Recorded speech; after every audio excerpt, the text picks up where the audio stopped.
안녕하십니까. 벌써 1월 말이 다 돼가네요. 네, 호치민의 인연자입니다.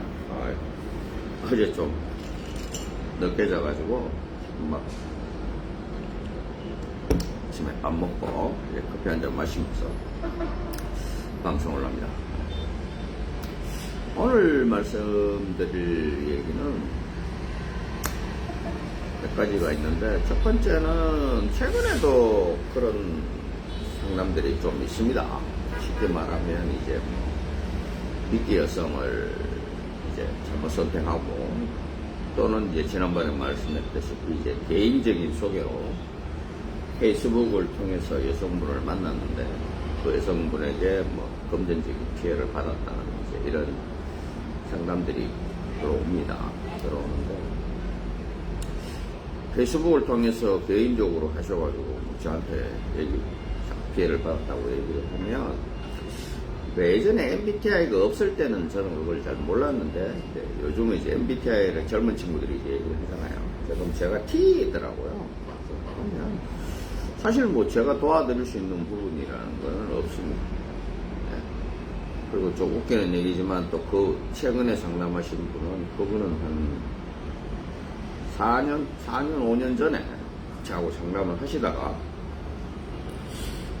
갑자기 이제 안 하시고 개인적으로 이렇게 하시게 된 거더라고요. 근데 이제 얼마 전에 이제 피해를 받아서 이렇게 하고 다시 진행을 하고 싶다고 연락이 왔는데, 안 되죠, 일단은.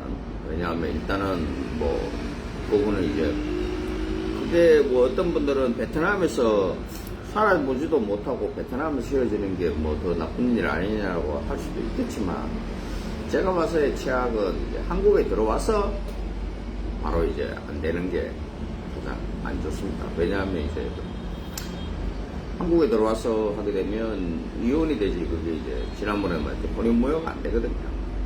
그러면은 혼인무효를 못 받고 이혼을 하면 이제 5년이라는 기간 동안 다른 여성분을 초청이 안 돼요. 뭐 이혼을 하시고 이제 결혼을 하는 거야 뭐 무슨 상관이 있겠습니까? 또 베트남은 그런 게 없으니까 베트남에 혼인신고를 할 수 있어요. 근데 그건 이제 베트남에서 살고 있을 때, 살고 싶고 베트남에서 살겠다고 할 때는 문제가 없지만, 이게 이제 그게 아니고 한국에 들어와서 살게 될 때는 여성분이 이제 들어오는데, 물론 뭐 안 된다는 건 아니지만 그만큼 이제 어렵죠.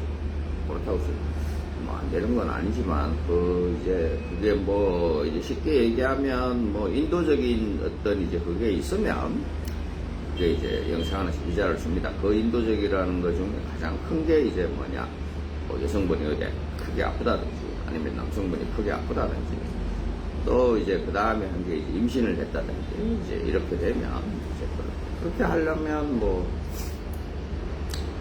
우선은 제일 큰 문제가 이제 제일 어려운 문제가 이제 그런 여성분을 찾는 게 어렵죠. 그걸 동의하는 여성분을. 그래서 뭐 그 위에도 이제 뭐 관광 비자로 일단 들어갔다가 일반 방문 비자로 들어갔다가 이렇게 하는 건데, 참 뭐 다른 분들이 보통 한 6개월에서 8개월 정도 걸린다 그러면, 그런 케이스는 1년이 넘게 걸립니다. 그래서 그런 부분들이 있으니까 뭐 오늘 오후에 통화를 할지 안 할지 모르겠지만, 그래서 제가 그분한테도 그랬지만 처음에 선택을 하실 때 잘해야 됩니다. 선택하고 나면 그 다음에 더 돌리기는 점점 힘듭니다. 그래서 그 다음에 이제 이런 게 이제 그래서 이제 그 페이스북에서 또는 개인적으로 소개하고 개인적인 진행을 하시는 분들이 그만큼 어렵다는 말씀을 드리는 겁니다. 또 이제 그런 어떤 분이 이제 5년의 그런 게 있다는 걸 모르시는 분들이 굉장히 많아요. 그러다 보면 이제 뭐 국내 결혼은 없으니까요, 그런 게. 그러다 보면 이제 뭐 그럼 제가 지난번에 말한, 그래서 저희 회사는 이제 한국에서의 혼인신고는 마지막이 아니다. 그리고 그 다음에 이제 말씀드릴 거를 이제 미끼 여성에 대해서 말씀을 드리는데, 이 문제는 미끼 여성이라는 말이 나오고 그거에 대해서 그렇게 하고 한 거는 10년이 넘었습니다. 10년이 넘었는데도 그게 전혀 뭐 없어지거나 이러지는 않을 겁니다. 네. 이제 예전에 미끼 여성을 그 북쪽에 유명한 여성분이 계세요. 이제 뭐 오래전부터 하시는 분들은 이름도 아실 겁니다. 네, 그분이 계시는데 그 여성을 마지막에 소개하신 업체하고 제가 우연히 이제 다른 문제로 통화할 기회가 있었는데 얘기를 해보니까 그 업체 입장이나 그 여성분 입장은 또 그런 겁니다. 미끼 여성도 결국은 자기가 원하면 시집을 가지 않냐는 거죠. 제가 알기로도 그 여성분도 결국은 다른 한국분을 만나서 결혼을 한 걸로 얘기를 들었거든요. 뭐 그 이후에 이런 뭐 저희들이 알 수가 없죠. 그런 겁니다. 즉 무슨 말이냐? 미끼 여성이라고 해서 결혼을 안 하겠다 이런 게 아니라 그런 걸로 따질 수는 좀 없죠. 이게 좀 애매해요. 사실은 애매해요. 그리고 또 이런 문제가 그러면은 뭐 국제 결혼에서만 있느냐? 그렇지는 않습니다. 국내 결혼에서 제일 먼저 더 생긴 게 이 미끼 여성 문제예요. 제가 얼마 전에도 상담한 남자분이 계신데 그분도 먼저 베트남 여성분하고 먼저 결혼을 한번 했더라고요. 했는데 이혼을 하게 되고 뭐 이러다 보니까 뭐 한국에 있는 그것도 한국에 있는 업체가 아니에요. 그러니까 이제 뭐 인터넷에서 베트남 여자들을 소개하는 그런 이제 업체인데 그 한국에 있는 뭐 불법 체류 여성들이나 이런 여성분들을 소개를 한다고 그러더라고요. 소개를 하는데 뭐 가입비를 뭐 150인가 뭐 얼마를 받는데요. 그래서 이제 소개를 해준대요. 소개를 해주면 이제 그게 잘 안 되는 거죠. 제가 몇 번 말씀드리지만 저도 한국에 있는 뭐 여성분들을 이렇게 소개를 뭐 해달라 뭐 어쩌달라 이렇게 연락이 오는데 잘 안 됩니다. 왜냐하면 이제 한국에 있는 여성분들은 보통 한 4가지 정도거든요. 제일 첫 번째가 이제 유학생. 이게 가장 좋죠. 근데 뭐 현실적으로 그 유학생이 뭐하러 뭐 40 넘고 50 넘은 사람을 왜 만나겠어요? 그러니까 유학생 걔들이 만나고 싶은 거는 30대거든요. 근데 이제 30대 남성이 그렇게 많지 않잖아요. 그리고 더 큰 문제는 유학을 와서요. 한 2년 아니죠. 한 6개월 이상만 지나면 한국 여성하고 똑같아집니다. 사고방식이나 이런 것들이. 그래서 그 한국 여자들의 어떤 그런 나쁜 점이 보이는 거죠. 그러다 보니까 그게 잘 매칭이 안 되고. 두 번째는 이제 그 다음이 많은 게 이제 불법 체류자들이거든요. 그러니까 이제 한국에 먼저 결혼을 해서 다른 남성하고 결혼을 해서 와서 이제 그러고 나서 이제 얼마 못 살고 이혼을 한다든가 뭐 이제 또 도망을 간다든가 뭐 이렇게 해서 불법 체류자로 남아있는 여성들이 굉장히 많습니다. 뭐 우리나라 이제 그 출입국 관리사무소에 계시는 분들이 인력이 안 되다 보니까 그런 문제들이 발생을 하겠죠. 이제 그분도 그런 여성을 이제 소개를 받았더라고요. 저희들한테도 이제 그런 가끔가다가 그런 여성들이 옵니다. 근데 대부분 그런 여성들은 또 인물이 괜찮습니다. 왜냐하면 먼저 한국 남자가 이쁘지 않으면 제가 선택 안 한다 그랬잖아요. 그러다 보니까 들어오면 그리고 여자들은요 자기가 이쁜 걸 자기가 압니다. 그러니까 뭐 한국에 들어오기가 힘들어서 한국 남자를 선택했는데 한국 남자를 선택을 해서 이제 한국 비자를 받았잖아요. 그럼 한국에서 살다 보면 아무래도 이제 나가서 뭐 이렇게 직장 생활을 하거나 뭘 하다가 또 아니면 뭐 직장 생활뿐만 아니라 돌아다니다 보면 자기도 젊은 사람이 눈에 보이는 거죠. 그래서 뭐 바람도 나고 뭐 이렇게 되는 거고요. 그럼 뭐 그런 거를 좀 걸러내야 되지 않나? 그런 걸 어떻게 걸러냅니까? 우리가? 말도 안 되는 얘기죠. 그래서 그런 거는. 그래서 제가 누누이 말씀드리지만, 자기하고 잘 어울리는 짝을 찾으셔야 돼요. 자기하고 잘 어울리는 짝을 찾으시라는 말씀을 드리고, 두 번째는 잘해주시라는 말씀을 드립니다. 그런 꼴 안 나가려면.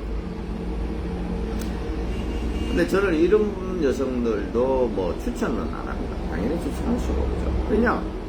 아니, 다른 남자하고 살다가 도망갔는데 자기하고 살다가 안 도망간다는 보장이 어디 있습니까? 그래서 그거들은 또 별로 뭐. 그 다음에 이제 세 번째가 이제 뭐 이제 가족 방문이나 이제 뭐 요즘은 이제 그 계절 근로자로 또 들어가시는 분들이 꽤 많으시거든요.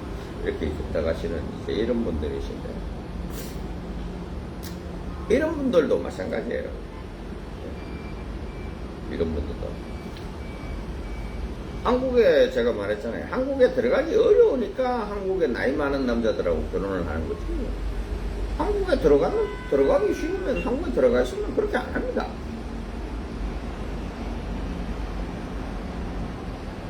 어떤 분들은 뭐 그러면 한국 남자가 뭐 한국행 비자 티켓이냐 뭐 이렇게 얘기하는데, 실제로 그런 부분이 제가 봐서는 국제 결혼을 결심하는 부분에 있어 한 2위 내지 3위 정도의 이익을 차지합니다. 예전에 우리나라도 뭐 미국에 가기 어렵고 비자 받기 힘들 때는 미국 남성들하고 뭐 그것도 재미있게 허락하면 인기 좋았잖아요. 근데 이제 뭐 최근에야 이제 뭐 미국 가는 게 그렇게 어렵지 않으니까 그렇게 되는 것처럼, 뭐 좀 똑똑하고 이런 여성들은 그렇게 안 하죠. 자기가 직접 뭐 이렇게 대화를 하든지 뭘 이렇게 하든지 하는 거고, 그러다 보면 또 이제 아까 말했다시피 똑같아요. 그런 이제 생기는 거고. 그래서 미끼 여성이라는 거는 꼭 업체에서만 그걸 하는 게 아니라 개인적으로 자기가 자기 자신을 미끼가 되든, 또 아니면 자기 친구를 뭐 좀 제일 심한 케이스는 그런 경우도 봤어요. 그러니까 가짜 사진을 올려요. 자기 얼굴하고 전혀 다른. 뭐 그렇게 해서 하시는 분도 계시요. 그리고 대부분의 미끼 여성들을 쓰는 업체나 미끼 여성들 특징이 제일 첫 번째 뭐냐? 이뻐요. 이쁩니다. 이쁘지 않으면 꼬임이 안 넘어오겠죠. 그리고 두 번째, 이게 이제 제가 이제 이런 방식을 선호하고 만든 이유 중에 하나도 이제 이거예요. 그러니까 이제 뭐 한국에 이제 뭐 업체를 운영하시는 분들 입장도 있죠. 그리고 한국에 있는 업체에서는 그 사람이 미끼인지 아닌지 모르는 경우가 아마 한 70, 80% 정도 됩니다. 나머지 한 20%, 20, 30%는 이제 베트남에 있는 업체하고 짜고 수독을 치는 거죠. 이제 그건 왜 그러냐? 베트남에 오기만 오면, 지난번에도 말씀드렸다시피 비행기만 타면 50%의 이제 경비를 이제 50%를 제외하고 전체 금액의 50%입니다. 50%를 제외하고 나머지만 돌려드리면 되는 거니까. 그러니까 뭐 그 수익이 최소 뭐 3, 400이 됐든 뭐 5, 600이 됐든 수익이 생기는 거잖아요. 그게 제일 첫 번째고, 두 번째는 이제 그렇게 해서 와서 미끼 여성에서 뭐 안 한다. 그래도 다른 여성, 대부분의 이제 남자들은 결혼을, 특히 이제 뭐 한국 남자들이 그렇잖아요.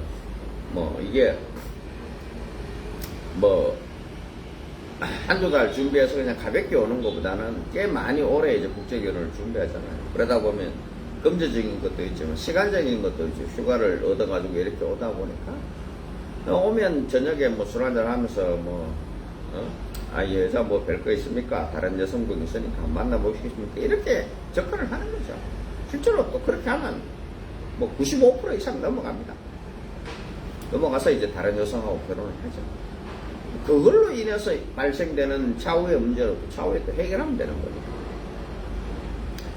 어떤 분들은 그런 얘기를 합니다. 그렇게 해서 뭐 한국에 돌아와서 또 남자분이 안 한다 그러고 뭐 그러고 다시 또 이제 계약서에 있으니까 뭐 재진행을 시키고 뭐 이러면 업체에서 손해지 않냐는데 손해는 없습니다. 이 일은. 그러니까 뭐 100이 남느냐 아니면 뭐 60이 남느냐 50이 남느냐의 문제일 뿐이지 제가 뭐 100이라는 거는 100%를 얘기하는 거 아닙니다. 100만 원을 얘기하는 게 아닙니다. 그냥 이제 수익이 뭐 이제 700이 됐든 1000이 됐든 그걸 전체를 이제 100으로 얘기하는 겁니다. 그런 거지 이걸 손해나고 장사 안 합니다. 장사꾼이 손해보고 장사한다는 건 그거는 말도 안 되는 얘기죠. 손해 날 일이 없어요. 그리고 여러 가지 방식으로 해서 그걸 이제 재진행을 시키면 되는 거거든요. 그래서 손해나 절대로 나지 않습니다. 뭐 우스갯소리로 뭐 연예인 뭐 걱정할 필요 없고 정치인 걱정할 필요 없고 그 다음에 장사꾼이 뭐 장사 안 돼요 손해나요 이거 걱정할 필요 없다는 말씀입니다. 이제 그리고 이제 세 번째가 미끼 여성들은 한국어를 조금씩 합니다. 꽤 상당히 잘하는 여성도 있고요. 왜냐하면 이제 화상통화를 이제 하는 것도 뭐 경험도 있어야 되고 또 그것도 이제 이런 게 있어요. 그러니까 사실 뭐 우리가 처음에 여자분하고 화상통화할 때 이렇게 보면 지난번에도 그런 얘기 한번 했잖아요. 생각보다 남자분들이 그 화상통화 뭐 통역 있고 뭐 어쩌고 제가 통역을 거들고 이래도 20분 내지 30분을 매끄럽게 이어나가시는 남자분이 잘 없어요. 대부분 뭐 한 5분도 안 되면 이제 할 말 없어요. 그리고 어떤 이제 이거는 뭐 틀리다고 말씀드려도 뭐하고 아니다 뭐 맞다라고 말씀드리긴 뭐하는데 여성분들한테 이렇게 남자분이 그 질문을 이제 막 하잖아요. 근데 대충 이제 이 미끼 여성이나 이런 분들은 별로 질문이 없어요. 궁금하지가 않은 거죠. 그래서 이제 물론 이런 것들을 종합적으로 그걸 잘 해야 됩니다. 근데 저는 이제 저도 그런 거예요. 왜냐하면 아주 가끔이지만 저도 그 여자의 속마음을 100% 알지를 못하잖아요. 그러니까 이 여자가 또 뭐 웃기는 얘기지만 남자분이 여자분한테 만나서 뭐 우리는 그런 경우 케이스가 이제 있으니까요. 그래서 뭐 회사를 통해서 내가 돈을 주고 할 필요. 왜냐하면 그만큼 저희 회사는 돈을 주는 거를 처음에 뭐 왕창 받고 이렇게 안 합니다. 그러니까 이제 뭐 이제 뭐 소개팅 여행 오고 또 카톡 교제하고 소개팅 여행 오고 그 다음에 이제 뭐 결혼식 하고 뭐 서류하고 이러면 최소한 4번에서 5번 정도로 나눠서 이렇게 받거든요. 그러다 보니까 이제 남자분들이 뭐 데이트하고 이럴 때 여성분들한테 그런 얘기를 가끔 하시는 분이 있어요. 뭐 열에 한도는 또 그런 얘기를 합니다. 뭐 막상 돈 주려니까 아깝죠. 근데 아주 가끔이지만 여자분이 또 남자분한테 그런 식으로 요구하는 경우도 있습니다. 회사에 돈 주지 말고 그 돈 저한테 주세요 이렇게 해서 하죠. 근데 그런 부분들도 남자분이 얘기를 안 하면 뭐 남자분 입장에서는 여자가 원하면 그럴 수도 있겠죠. 근데 이제 그렇게 하다가 잘 안 되는 경우가 더 많잖아요. 그럼 이제 그 남자분은 회사 원망을 하는 거죠. 회사에서 그런 사람을 속였다 이거. 근데 그것까지는 저희들이 속을 다 알 수가 없잖아요. 그래서 이제 저는 이제 미끼 여성이나 이런 부분들을 가장 이제 나름 남자분들이 피해가 안 가려면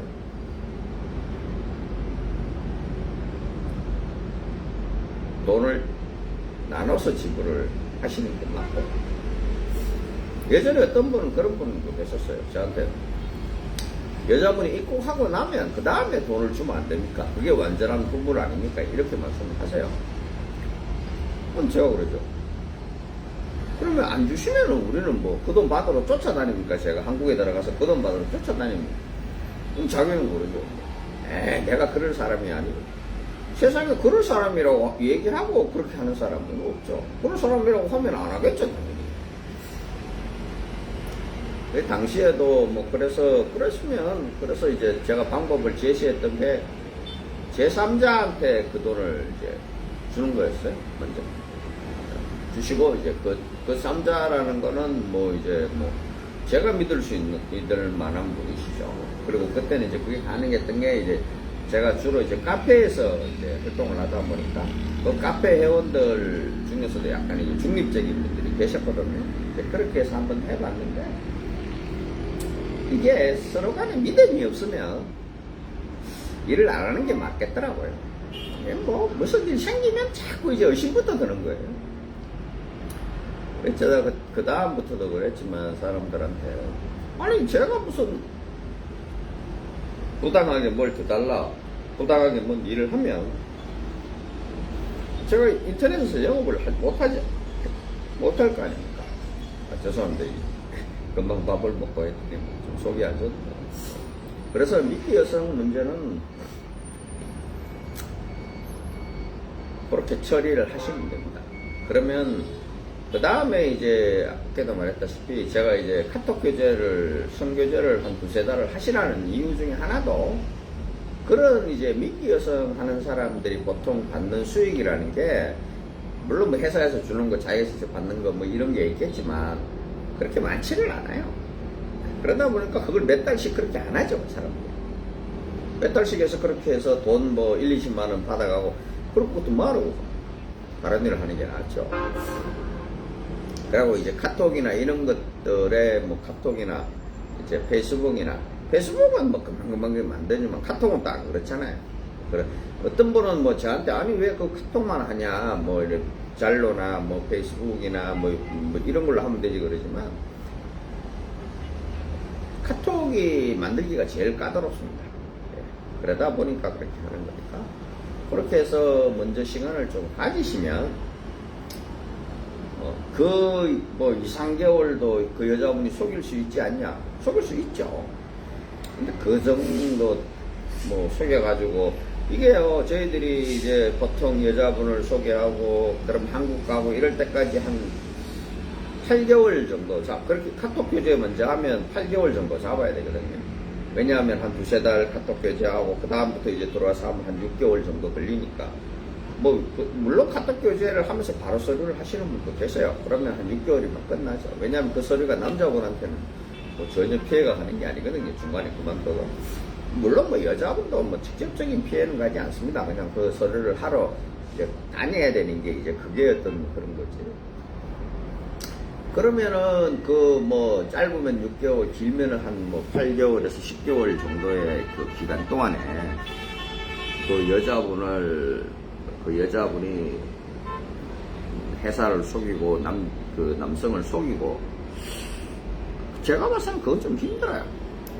예. 회사를 속인다는 게 뭐 한국에 있는 사장 베트남에 만약에 있는 현지 에이전시면 베트남에 있는 한국 이제 에이전시 사장, 현지 사장을 속일 수는 있어요. 왜냐하면 저도 뭐 우리 신부들 거의 안 보거든요. 근데 이제 제가 그렇게 하는 이유들은 이제 아까도 말했다시피 저 같은 경우에는 이제 그 기숙사에 또 사감 선생님이 따로 있고 또 이제 우리는 한국어를 조금 있다가 막 이제 우리는 또 한국어 선생님이 계시고 뭐 이러다 보니까 그리고 이제 그렇잖아요. 뭐 이제 그 여성분이 만약에 이제 남자친구가 있다고 합시다. 그럼 남자친구가 있으면요. 남자친구를 뭐 최소한 뭐 1-2주는 안 볼 수 있지만 한 달, 2달, 뭐 4개월, 5개월 안 보는 건 좀 힘들잖아요. 또 그리고 안 보더라도 전화 통화는 할 거 아니에요. 그 전화 통화를 하는 걸 뭐 기숙사에 있으면 혼자서 자기 독방 쓰는 게 아니니까. 그래서 제가 신부들 뭐 독방에 있고 뭐 있게 해다오 또 고향에 있게 해다오 이렇게 말씀하시는 사장님들한테 제가 그런 얘기 해요. 그럼 차후에 일어나는 일에 대해서는 회사에 대해서 묻지마. 아니 내가 뭐 건터 같으면 3시간 4시간 걸리는데 거기서 그 신부가 뭐하고 돌아다니는지 물론 매일매일 그 하는 이제 동태보고를 받습니다. 그렇지만 그걸 속이려고 마음먹으면 못 속일 게 뭐 있겠어요. 그리고 뭐 이런 얘기하면 어떠실지 모르겠지만 부모 자식 간이잖아요.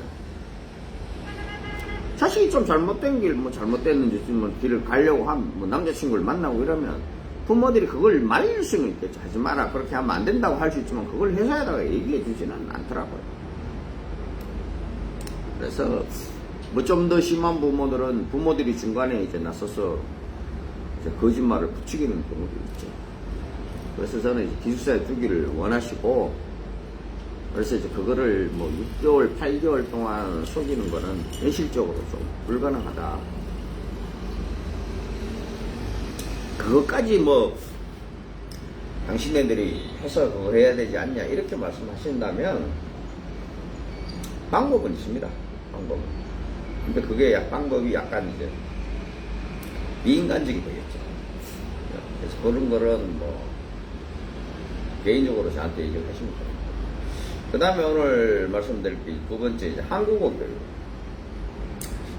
신랑분들이 저희들한테 이제 그런 얘기를 합니다. 신부가 이제 6개월, 8개월 지나고 이제 왔어요. 또 뭐 여기 이제 기숙사에 있으면서 뭐 몇 달 동안 이제 공부를 하고 이렇게 카톡을 하고 이제 교제를 하면 처음에 왔을 때나 두 번째 왔을 때나 또 한국에 들어왔을 때나 한국어 실력이 별반 차이가 없다고 말씀을 하십니다. 사실입니다. 자, 한국어 토픽을 시험을 치면 1급 이상을 받아야 되거든요. 1급에서 6급까지 있습니다. 근데 이건 뭐 6급이라는 건 저도 뭐 가끔 가다가 뭐 얘기만 듣고 또 이제 그 뭐 전문 통역 하시는 분들 있는데 뭐 그분들이 6급이 있니 어쩌니 뭐 그러시는데 막상 그분들도 제가 이렇게 얘기를 해보면 그냥 한국어 단어를 좀 많이 안다는 것 뿐이지 대화가 그렇게 자연스럽지는 않아요. 그건 이제 왜 그러냐면 우리가 이제 신부들이나 저희들이 이제 하는 거는 한국어 교육을 하는 거지 한국말 교육을 하는 게 아니에요. 토픽이라는 게 우리가 뭐 예전에 이제 토픽을 없을 때는 요즘도 가끔 이제 영사관에서 그 이제 비자 나오기 전에 인터뷰를 진행하는 여성들이 가끔 있거든요. 예전에는 꽤 많이 진행을 했었어요. 거의 한 8, 90%는 인터뷰를 해야 돼요. 그 인터뷰를 통과가 돼야 돼요. 그러면 뭐 영사가 한국말을 합니까? 영사는 당연히 한국어 죄송합니다. 베트남 말을 합니까? 뭐 아니잖아요. 그러면 이제 영사관에 있는 이제 통역 직원이 이제 같이 들어가서 얘기를 해요. 그러면 뭐 짧으면 5분, 길면은 한 10분, 20분 정도 이제 인터뷰를 하는데 영사관에서도 죽을 맛이죠. 그거에 대해서. 생각해보세요. 매일 한 우리가 이제 그 가는 게 한 달이면 거의 한 1000명이 넘거든요. 영사관에서 비자를 주고 하니까 그게 또 그 결혼 비자만 있나요?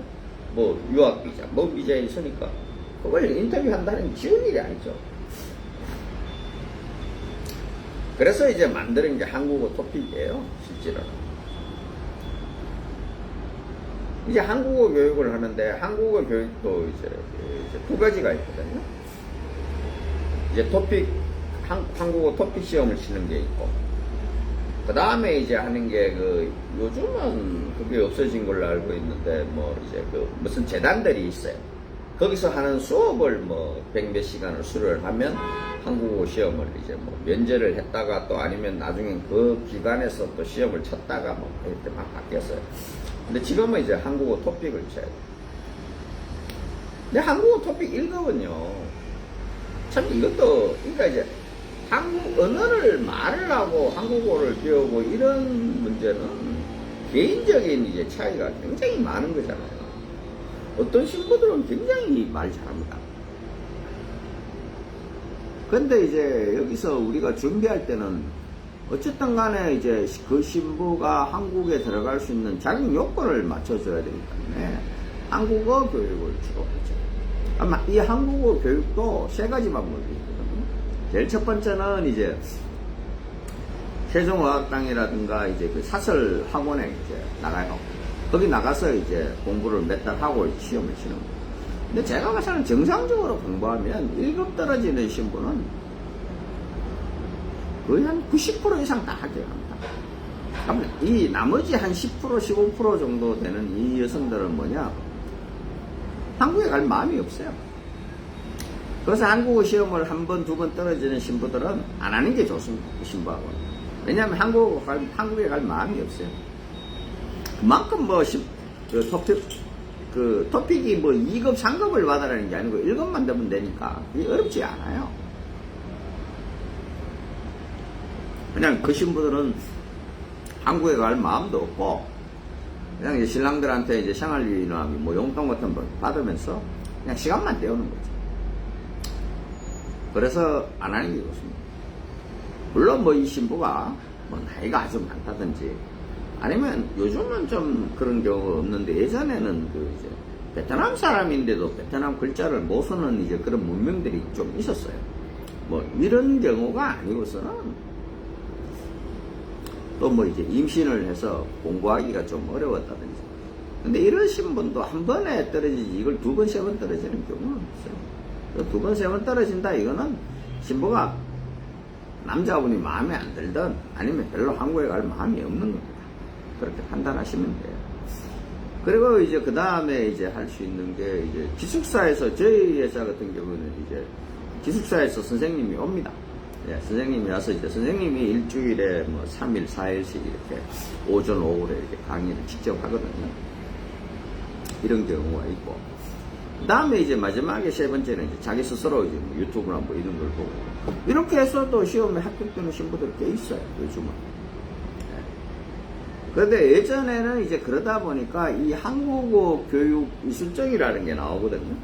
이게 뭐 만약에 이제 여성분이 그게 있다 그러면 또 그걸 또 그렇게 업체에서 안 좋게 봤어요. 아, 얘 뭐 쉽게 말하면 이제 다른 남자를 만나다가 이제 이게 이제 각자 자기의 시선으로 보는 거죠.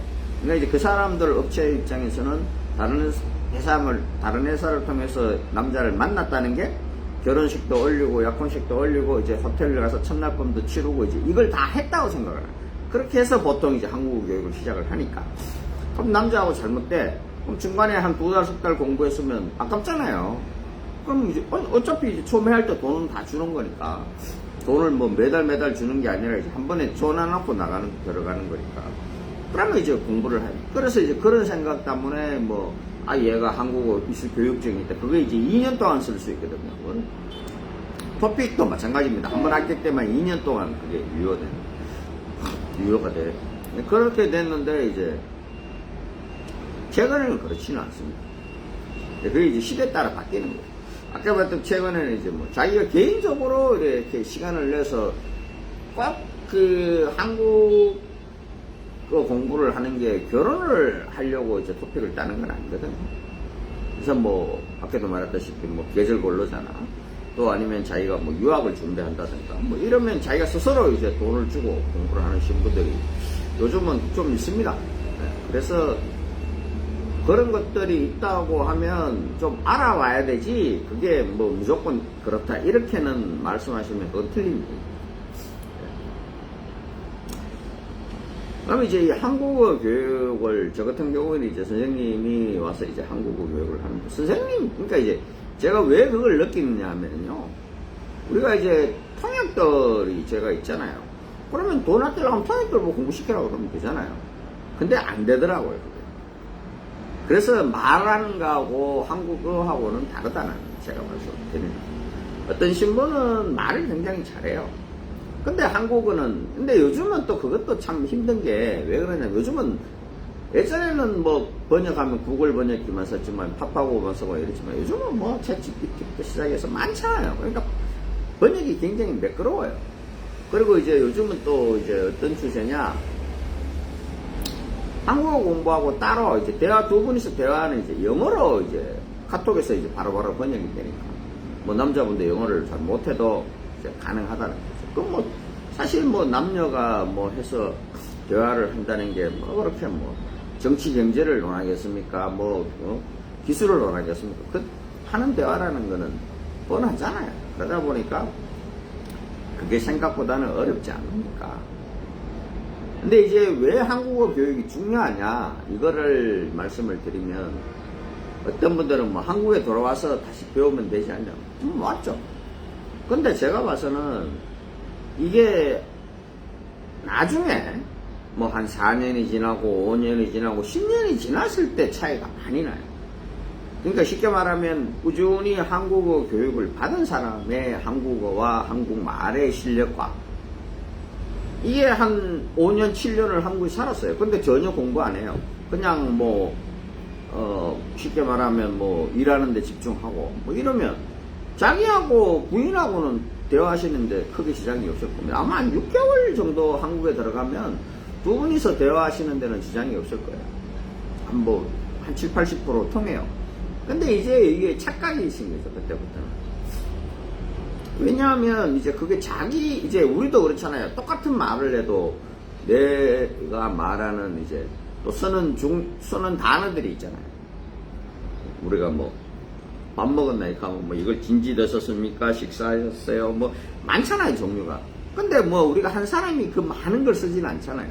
거의 하나 잘 주무셨어요? 뭐 일어났어요? 잘 잤어요? 이것도 많은 이제 표현 방법이 있잖아요. 그래서 이런 부분들이 이제 지금은 그게 효과가 미미해요. 근데 이게 이제 차분히 이제 공부를 하다 보면 이게 3년이 지나고 5년이 지나고 이제 이러다 보면 그 다음에는 이제 교육을 받은 사람하고 안 받은 사람의 차이가 엄청나게 나는 거죠. 그리고 이제 뭐 맞춤법이나 또 이제 문법 이런 것도 한국 사람들이 따로 뭐 문법을 뭐 학교 다닐 때 제가 기억하기로도 학교 다닐 때 그걸 문법이라고 따로 배우지 않잖아요. 그냥 뭐 자연스럽게 이제 하는 것처럼. 근데 이제 뭐 이제 이제 외국인들은 안 그렇거든요. 그리고 이제 두 번째, 남의 나라 말 배우는 게 절대로 쉬운 일이 아닙니다. 저도 마찬가지로 26년 베트남에 이렇게 살고 있지만 나가면은 그냥 먹고 사는 정도의 수준이고 그냥 이게 하는 일상적인 우리가 뭐 말하면 생존 베트남어지 이걸 제가 베트남에 와서 딱 학교 어학당이라고 다는 건 3개월이 다예요.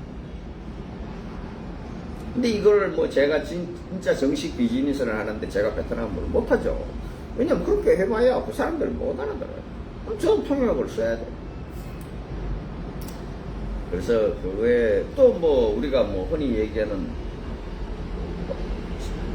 고등학교 때까지 영어를 배우고 대학에 가서도 영어를 해도 실제로 이제 영어라는 게 그렇지 않잖아요. 그래서 다른 이제 자기 나라 말 아닌 모국어가 아닌 이제 이제 말을 배운다는 게 쉬운 일이 아니에요. 그리고 한 가지 팁을 말씀을 드리면 이게 이런 게 있습니다. 이제 국제결혼을 해서 이제 부인하고 사이에 이제 아기가 태어나잖아요. 그럼 이 아기들이요, 어떤 분들은 그렇게 얘기합니다. 아니, 가만히 있으면 엄마 말 배우고 아버지 말 배우고 뭐, 그럼 이계고 하고 뭐 이러면 좋지 않냐고 막 그렇게 얘기하세요. 좋죠. 근데 가만히 있으면 안 됩니다, 그게. 가만히 있으면 어떻게 되는지 아세요? 가만히 있으면 이도저도 아닙니다. 생각보다 그 국제결혼 자녀들이요 학교에서 적응을 잘 못합니다. 제가 베트남으로 온 그 첫 번째 이유 중에 하나도 그거예요. 애들 교육도 못하고. 제 이제 잘 아는 이제 친척분 중에 이제 그런 이제 뭐 자폐나 그리고 이제 뭐 이런 뭐 하는 이제 치료사를 하고 계신 분이 계신데 또 뭐 제가 한 몇 년 전이었나 1, 2년 전이었나 뉴스를 한번 보니까 선생님들이 최악이라고 말하는, 물론 교육자가 그렇게 만든다고 하시는 분도 계셨지만 현장에서 얼마나 답답하면 그런 소리가 있어요. 베트남 여성들은요 한국의 교육 방식이나 교육 그거를 모릅니다. 알 수가 없죠. 저도 한국에 있을 때는 우리 애들 이제 학교에서 뭐 알림장이니 뭐니 오고, 여기도 이제 제가 한국에 여기 이제 풍이영에 한국국제학교가 있거든요. 거기 보면 이제 알림장을 보내잖아요. 우리 와이프는 그거 안 봐요. 와봐야 무슨 말인지 모르겠고. 제가 이제 그걸 보면서. 그러니까 이제 남자가 그만큼 교육에 참여를 해야 되는 거죠. 그리고 그나마 이제 제가 잘했던 부분은 뭐냐, 저는 이제 여기 있으면서도 애들을 이제 거의 1년에 한 몇 달씩은 한국에 계속 내보내가 있었어요. 그게 이제 거의 한 초등학교 저학년까지는 계속 그랬었어요. 둘 다. 그러니까 애들이 이제 뭐 영어도 하고, 영어야 이제 여기서 배우는 거니까. 베트남어도 하고, 한국어도 하고, 뭐 이렇게 되는 거죠. 근데 그게 가만히 뭐 한국에, 특히 이제 한국에 계신 분들은요, 더더구나 더 그렇습니다. 차라리 베트남에 계신 분들은 모국어는 되죠. 근데 한국어는 안 돼요. 이게 제가 우리 집사람한테도 그런 얘기 합니다. 너 한국말, 애들하고 있을 때 한국말 하지 말아요. 왜냐하면, 저는 아까도 말했다시피 저하고 집사람하고의 대화는 알아듣는데, 애들하고 대화를 해보면요, 애들이요, 말투가 어눌해집니다. 한국말도 아니고, 베트남 말도 아니고, 그렇게 돼요. 그래서 저는 이제, 제가 이제 뭐 하신 분들이, 이제 얘기를 하면 제가 그렇게 얘기해요.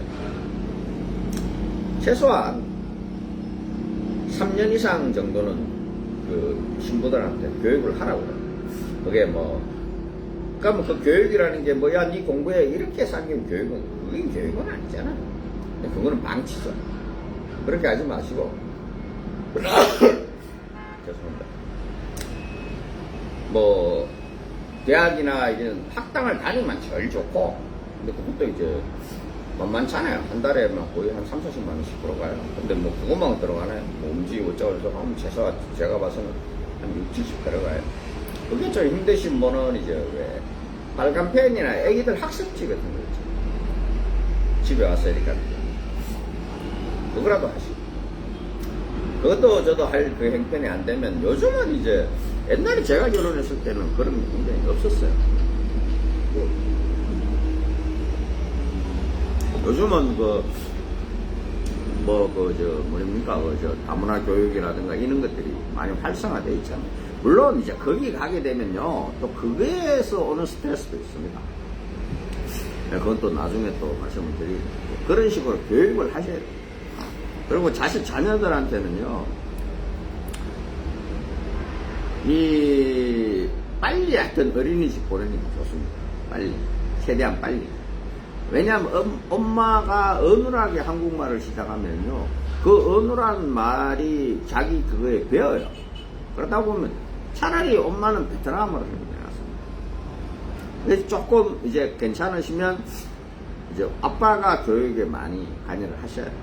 아빠하고 대화하고. 이제 이도저도 그것도 뭐 사실 현실적인 건 아니죠. 왜냐면 아빠가 뭐 일 안 하고 집에만 있으면 모르지만. 그러면 차라리 어린이집을 일찍 보내는 게 낫습니다. 그런 부분들을 좀 참고하시고, 국제결혼을 내가 원해서, 제가 우리 애들한테도 그런 얘기 합니다. 나야 내가 원하고 내가 능력이 안 돼서 베트남에 와서 이렇게 결혼을 해서 살고 하지만은, 자식들은 그게 아니잖아요. 쥐가 원해서 태어난 게 아니란 말이에요. 그러면 최소한의 그거는 부모된 그걸로 해주는 게 좋은 거고. 오늘은 이제 미끼여서 이걸 뭐 우리 회사를 통해서 해야지 미끼 여성이 없고 뭐 다른 회사는 미끼 여성 두성이다 이런 뜻으로 말씀을 드리는 게 아닙니다. 미끼 여성이라는 게 현실적으로 그 미끼 여성도 진짜인지 아닌지는 그걸 시키는 사람이나 그 본인만 아시겠죠. 당한 사람은 그게 미끼 여성인 거고, 여자분 입장에서는 교제해보니까 아니다 싶으니까 그만두는 거죠. 그렇게 생각할 수도 있는 문제죠. 그래서 한 번에 뭘 다 주고 한 번에 뭘 해야 되는 것 같으면 그렇게 하지 마시라는 거죠. 그리고 좀 시간을 두고서 진행을 할 수 있으면, 왜냐하면 그렇게 진행을 하면 그 미끼 여성이 뭐 한 명 해가지고 한 열 몇 명하고 뭐 카톡을 주고받는 게 아닌 이상은 가격 대비 그게 안 나오죠. 쉽게 말하면 가성비가 안 나죠. 그럼 누가 그 일 합니까? 안 하죠. 그래서 꼭 먼저 짧으면 한 달, 길면은 2-3달 정도는 카톡으로 먼저 교제를 해보시고, 그 다음에 진행을 하죠.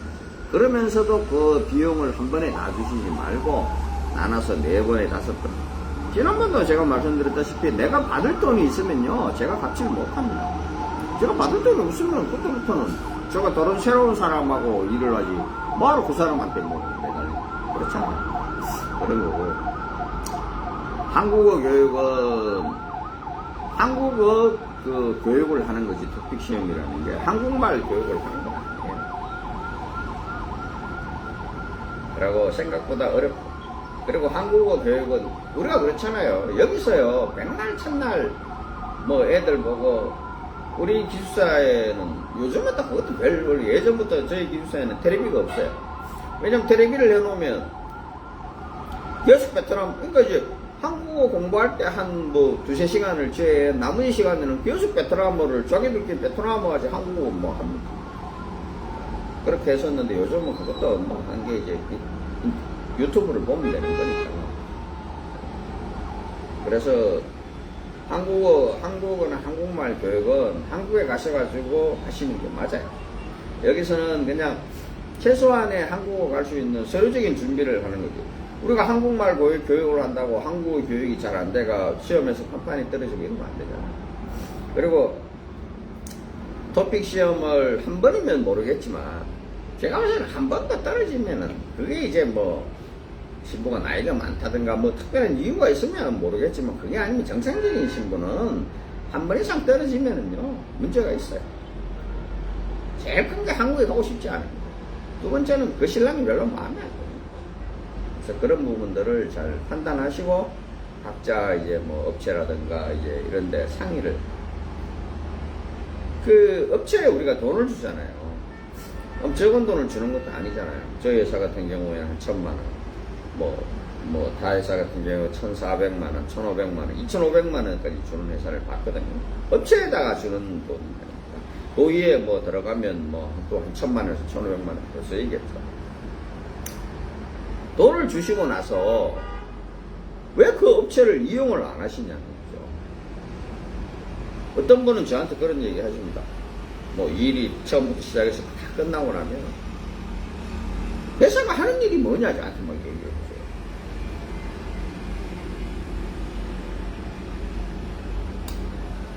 신랑이 아무것도 하지 않으면 회사도 아무 일을 하지 않습니다. 그냥 가만히 있으면 흘러가는 거잖아요. 근데 그렇다고 해서 뭐 그 돈을 빼주나요? 그거 아니잖아요. 다 주는 거. 일주일에 어떤 신랑은 일주일에 한두 번 카톡도 오고 무슨 일이 있으면 전화도 하고 막 이러거든요. 그런 신랑들이나 제가 봐도 뭐 몇 달이 지나도 한 번 카톡 안 하는 신랑들이 있습니다. 그런 신랑들은 제가 받는 돈은 똑같잖아요. 업체에 돈을 주시는데 왜 업체를 활용을 안 하세요? 그래 놔놓고 업체에서 하는 일이 뭐냐? 제가 그럽니다.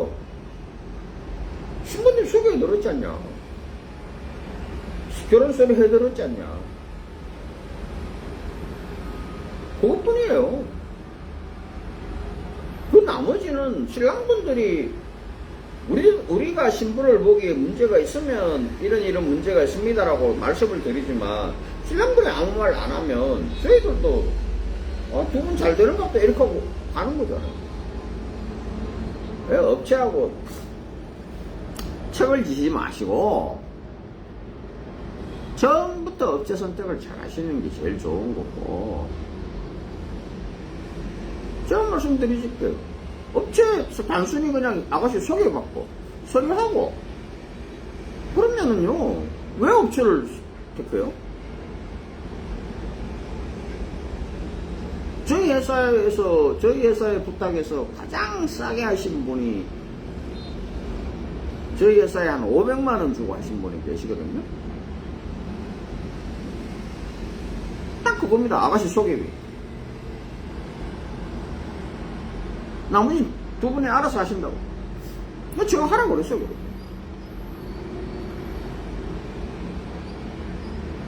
차라리 그게 낫지. 업체에 줄 돈 다 주고 아무것도 안 하면 업체에다가 그 돈을 왜 줘요? 그냥 이런 일을 아가씨 마음에 드는데 나 이 아가씨 소개만 해주세요. 나머지는 제가 알아서 소개비 얼마 드리면 됩니까? 이게 낫잖아요. 뭐 그걸 할 업체가 있고 안 할, 뭐 그거 그렇게는 안 합니다라는 것도 있겠지만 그거는 뭐 각자의 판단이니까. 자, 오늘 금요일이니까 잘 지내시고 주말 잘 보내시고, 주말에 방송을 할 수 있을지 모르겠는데 뭐 잘 보내시고